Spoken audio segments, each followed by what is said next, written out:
बिस्मिल्लाहिर्रहमानिर्रहीम। आज के इस लेक्चर में जो टॉपिक हम डिस्कस करने जा रहे हैं वो है हमारे पास सॉवरेंटी। सॉवरेंटी क्या होती है? इक़्तिदार आला जिसे हम बोलते हैं। इक़्तिदार आला बेसिकली क्या है? अगर सादे लफ्ज़ों में इसकी बात करें तो इक़्तिदार आला से मुराद रियासत का वो बरतर इख्तियार है जिसकी बिना पर उस मुल्क के अंदर तमाम अफराद इदारों पर या मुल्क से बाहर हर किस्म के जो दबाव होता है उससे वो आज़ाद होती है। वो उसकी सॉवरेंटी कहलाती, किसी भी रियासत की इक़्तिदार आला कहलाता है जिसकी बिना पर वो अंदरूनी तौर पर और बैरूनी तौर पर हर तरह के प्रेशर से आज़ाद होती है। तो इसके प्रॉपर तारुफ की बात करें तो sovereignty is the supreme and superior authority of the state due to which it has been superiority over all individual and institution within the country.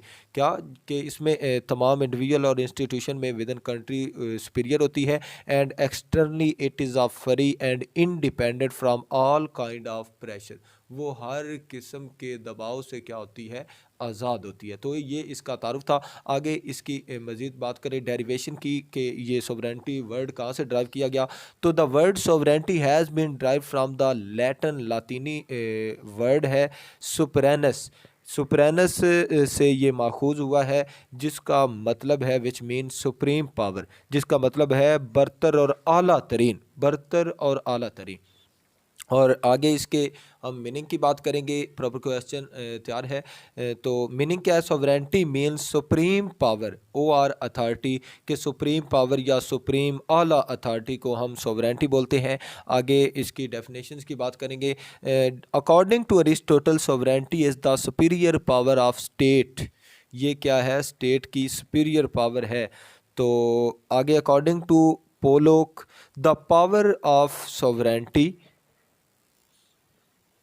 is not accidental and not asked and not answerable to any force of word। इसमें पोलोक क्या कहता है कि ये जो इक़्तिदार आला की ताकत है ना तो एक्सीडेंटल, ना तो ये वक्ती होती है और ना मांगी हुई होती है, नॉट आस्क्ड, ना तो ये किसी से मांगी हुई होती है और ना दुनिया में किसी दूसरी ताकत के सामने जवाबदा होती है। तो यही इसी चीज़ को ही तो हम सॉवरेंटी बोलते हैं, इक़्तिदार आला। आगे अकॉर्डिंग टू बॉडीन ये क्या कहता है कि supreme power over citizen unrestricted by law. कहता है कि ये सुप्रीम पावर होती है सिटीजन्स पर, स्टेट में रहते हुए शहरियों पर, जो अनरिस्ट्रिक्टेड बाय लॉ होती है। आगे इसके डिफेक्ट ऑफ सॉवरेंटी के सॉवरेंटी के कितने पहलू होते हैं, किन लिहाज से सॉवरेंटी होती है। There are two aspect of sovereignty. Sovereignty दो लिहाज से होती है, एक इंटरनल सॉवरेंटी और दूसरे एक्सटर्नल। इंटरनल लिहाज से भी सॉवरन हो स्टेट और एक्सटर्नल लिहाज से। इंटरनल से मुराद क्या कि स्टेट अपने तमाम अंदरूनी मामलात में ख़ुद मुख्तियार हो, कोई इदारा या कोई बंदा उस पर रूल ना करता हो, तो इसे हम इंटरनल सॉवरेंटी करते हैं कि अंदरूनी तौर पर हर किस्म के प्रेशर से आज़ाद हो और अपने अंदरूनी मामलात में ख़ुद मुख्तार हो। आगे हमारे पास एक्सटर्नल सॉवरेंटी आ जाता है। एक्सटर्नल सॉवरेंटी से मुराद है कि रियासत अपने जो इंडिपेंडेंट हो अपने एक्सटर्नल अफेयर्स में और कोई उस पर किसी स्टेट के साथ ताल्लुकात कायम करने में किसी दूसरी रियासत का कोई प्रेशर ना हो कि वो दूसरी रियासत का साथ रिलेशन कायम करे अपनी आज़ाद मर्ज़ी के साथ।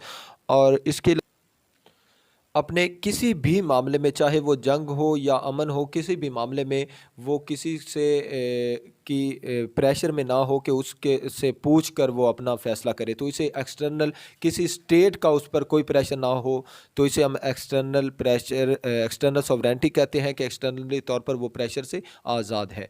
आगे हमारे पास इसके करैक्टरिस्टिक्स आ जाते हैं कि सॉवरेंटी की खसूसियात क्या है। तो सबसे पहले है permanence. Sovereignty of state is permanent and it remain in operation as long as state exists. Change in government does not waste sovereignty. The new government start exercising it on behalf of state with end of state sovereignty disappear। कहता है कि sovereignty permanent रहने वाली चीज़ है। अगर government तब्दील होती है तो sovereignty तब्दील नहीं होती, वो बरकरार रहती है, बल्कि नई गवर्नमेंट स्टेट के बिहाफ पर उसी sovereignty को इस्तेमाल करना शुरू कर देती है। और ये तब एंड होती है जब मुकम्मल तौर पर रियासत ख़त्म हो जाए तो sovereignty भी ख़त्म हो जाती। इसलिए ये परमानेंस है। आगे अब्सोल्यूट एब्सोल्यूटनेस है, इसमें क्या कि मुतलकुल अनानियत है। सोवरेंटी रियासत के इक़्तिदार आला मुतलकुल अनान और लामहदूद इख्तियारात का मालिक होता है, हर किस्म की पाबंदी से आज़ाद होता है। Sovereignty of state is absolute and has unlimited power, उसके पास लामहदूद ताकत होती है। And is free from all kind of restriction. There are two aspects of absoluteness of sovereignty, internal and external, के मुतलिकुल अनान होने के दो पहलू हैं, अंदरूनी और बैरूनी। अंदरून मुल्क रियासत के तमाम अफराद और इदारे और तंजीमों पर बालादस्ती हासिल होती है और उसके तमाम अहकामात के पाबंद होते हैं कि, और ख़ारजी का मतलब है ये है कि external sovereignty mean state free from external pressure, के अंदरूनी और बैरूनी तमाम पहलुओं की से वो क्या होती है, आज़ाद होती है, तो अब्सोल्यूटनेस उसे हासिल होती है। आगे इनडिविजिबल नाकाबिल तकसीम, जो सोवरेंटी है ये तकसीम नहीं होती, इनडिविजिबल होती है।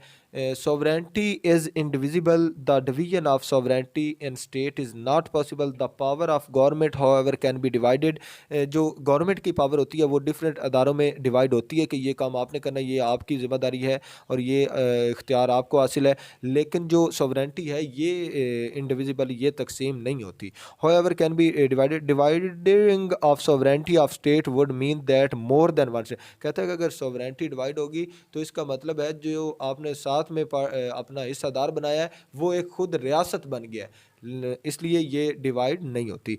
आगे more than one state would be formed in federal system, there is a government power which are divided and not the sovereignty of state। कहता है कि जो फेडरल वफाकी सिस्टम होता है ना गवर्नमेंट में, उसमें असल में गवर्नमेंट की पावर तकसीम होती है वफाक में और ये सूबों में, लेकिन जो ये होती है सॉवरेंटी ये नहीं होती डिवाइड, इसलिए एक्सक्लूसिवनेस के इसकी एक मुनफरिद ही हैसियत होती है।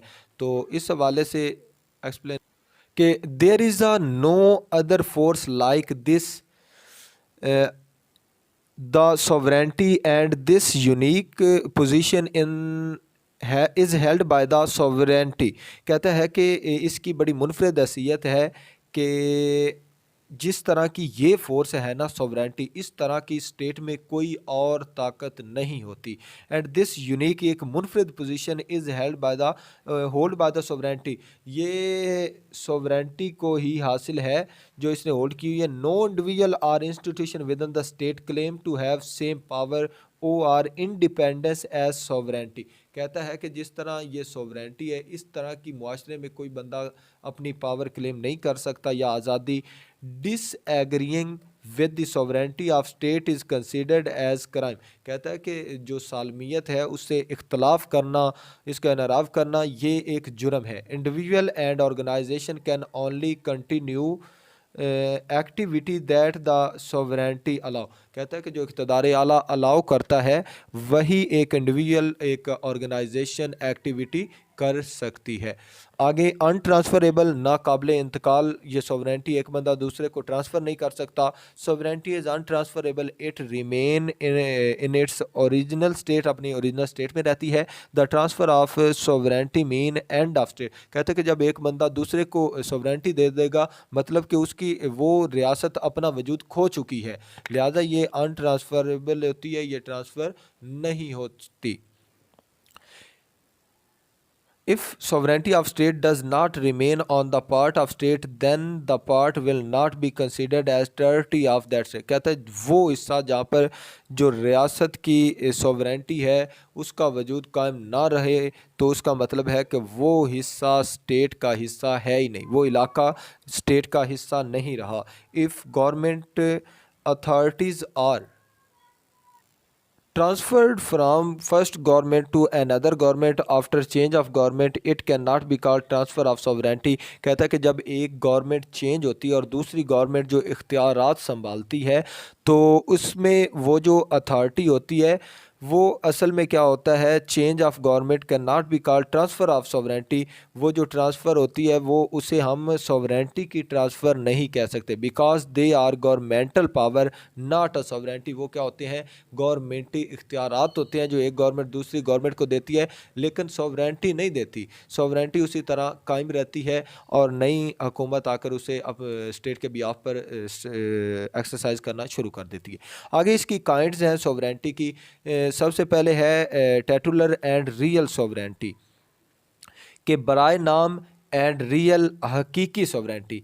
सबसे पहले देखेंगे कि रियल सॉवरेंटी क्या है। Real sovereignty refer to an individual institution और party that is the source of all power which has authority to make law enforce and punish. कहते हैं कि रियल सॉवरेंटी क्या रेफ़र करती, वो इंडिविजुअल या इंस्टीट्यूशन जो कि सोर्स हो पावर का, और which has authority to make law, जिसे ये इस चीज़ की अथॉरिटी हो कि वो कानून बनाए, इन्फोर्स करे एंड पनिश करे। और टेटुलर सॉवरेंटी क्या होती है। Titular sovereignty mean that the real owner of power is someone else and the power are exercised only on his name या ओनली ऑन हिज बिहाफ। के इख्तियारात का असल मालिक तो कोई और हो, लेकिन वो एक्सरसाइज करें ओनली ऑन हिज नेम, उसका नेम इस्तेमाल हो। इस तरह हकीकी इक़्तिदार आला से मुराद फ़र्द, इदारा या वो जमात है जो तमाम इख्तियारात का सरचश्मा हो, जिसके पास कानून बनाने, नाफिज करने और सज़ा देने के इख्तियार हो। जबकि बराए नाम इक़्तिदार आला से मुराद के इख्तियारात का असल मालिक कोई और हो और इख्तियारात का इस्तेमाल सिर्फ उसके नाम पर किया जाता हो। और ये इक़्तिदार आला की ये तख़सीस जदीद दौर की पैदावार है। और इसमें जो ये है, आगे है हमारे पास पॉपुलर सोवरेंटी, कि ये जो बराए नाम इक़्तिदार आला है, इसकी एक मिसाल है जिस तरह के बरतानिया है। बराए नाम इक़्तिदार आला जो है, इसकी बेहतरीन मिसाल बरतानिया की है, जहाँ रस्मी तौर पर तमाम इख्तियारात मलका के पास हैं और वही मुक़्तदर आला समझी जाती है और कोई कानून उसके दस्तखत के बगैर नाफिज नहीं हो सकता। लेकिन अमली तौर पर वो बेख्तियार है, जबकि हकीकी इख्तियारात पार्लियामेंट, वज़ीर आज़म और काबीना के हासिल हैं, और ये वो हकीकी इक़्तिदार आला के मालिक हैं। इसलिए इख्तियार जो इख्तियारात हैं इक़्तिदार आला, वो उसके नाम पर इस्तेमाल किया जाता है कि मलका है, लेकिन इस्तेमाल कोई और करते हैं। तो ये क्या हुआ, टेटुलर सॉवरेंटी की एक मिसाल। आगे हमारे पास है पॉपुलर सॉवरेंटी, अवामी इक़्तिदार आला। तो popular sovereignty refer to the sovereignty in which people are considered to be source of power. All decisions are made keeping in view the will of people. Internal and external policy is also made according to will and intention of the people and keeping their interest in mind. All national institution are accountable to the people. इसमें कहता है कि popular sovereignty से मुराद अवामी इक़्तिदार आला है। इसमें जो power का सरचश्मा है वो अवाम को समझा जाता है और तमाम डिसीजंस अवाम की मर्ज़ी के साथ ली जाती हैं और हर फैसले से पहले अवाम की जो विल है उसको सामने रखा जाता है और उनके माइंड्स के लिहाज से उसको परफॉर्म किया जाता है। आगे हमारे पास आ जाता है लीगल एंड पॉलिटिकल सोवरेंटी, कानूनी और सियासी इक़्तिदार आला। लीगल सोवरेंटी क्या होता है। Legal sovereignty mean a valid organ whose authority has been constitutionally recognised, its authority enjoy law making authority. तो इसमें कहता है कि जो ये कानूनी इक़्तिदार आला होता है ये बेसिकली कानूनी रिकॉग्नाइज्ड होता है। जिस तरह जमहूरी रियासत में इंतखाबात का इनेकाद होता है, राय दहिंदगान अपनी पसंद की सियासी जमातों को वोट देते हैं, जो सियासी जमात अक्सरियती वोट हासिल करती है वो हुकूमत बनाती है और कानून साज असम्बली तश्कील करती है। आइन की रूह से बनने वाली कानून साज असम्बली हुकूमत जिस इख्तियारात को इस्तेमाल करती है वो कानूनी इक़्तिदार आला कहलाता है। आगे हमारे पास आता है पॉलिटिकल सोवरेंटी। प्रोफेसर डिसेज कहता है describe it as political sovereignty is the power that is on the back of legal sovereignty, कि सियासी इक़्तिदार आला वो ताकत है जो कानूनी इक़्तिदार आला के पुश्त पर मौजूद होती है। इसे हम क्या कहते हैं, अकॉर्डिंग टू प्रोफेसर डिसेज के डाइसी, अकॉर्डिंग टू प्रोफेसर डाइसिस के मुताबिक ये क्या है, सियासी इक़्तिदार आला वो ताकत जो कानूनी इक़्तिदार आला के पुश्त पर मौजूद होती है। आगे हमारे पास आ जाता है de facto sovereignty and de jure sovereignty, वाकई और आइनी इक़्तिदार आला। इसकी ये है कानूनी इक़्तिदार आला से मुराद ये जो आइनी है उससे इदारा या जो वाकई इख्तियारात का मालिक होता है। De facto sovereignty refer to individual or institution that are over through the legitimate government by the force of revolution और फोर्स। आगे डेज्योर सॉवरेंटी आ जाता है, one who is a recognized to be sovereign through but not actually exercising sovereign power. तो इसमें de facto क्या होता है कि ये अपने जो इनकलाब या ताकत के ज़ोर पर कानूनी हुकूमत का तख्ता उलट कर इक़्तिदार पर काबिज़ हो जाता है, और वो क्या कहलाता है, डिफैक्टो सॉवरेंटी उसकी कहलाती है, और वो डिफैक्टो सॉवरन होता है। और डेज्योर ये क्या होता है, सॉवरन रिकॉग्नाइज्ड होता है by sovereign but not actually exercising sovereign power, ये सॉवरन पावर एक्सरसाइज नहीं करता। अगर हमारी वीडियो अच्छी लगे चैनल को सब्सक्राइब करें और वीडियो को लाइक करें, बेल आइकन को ज़रूर दबाएँ।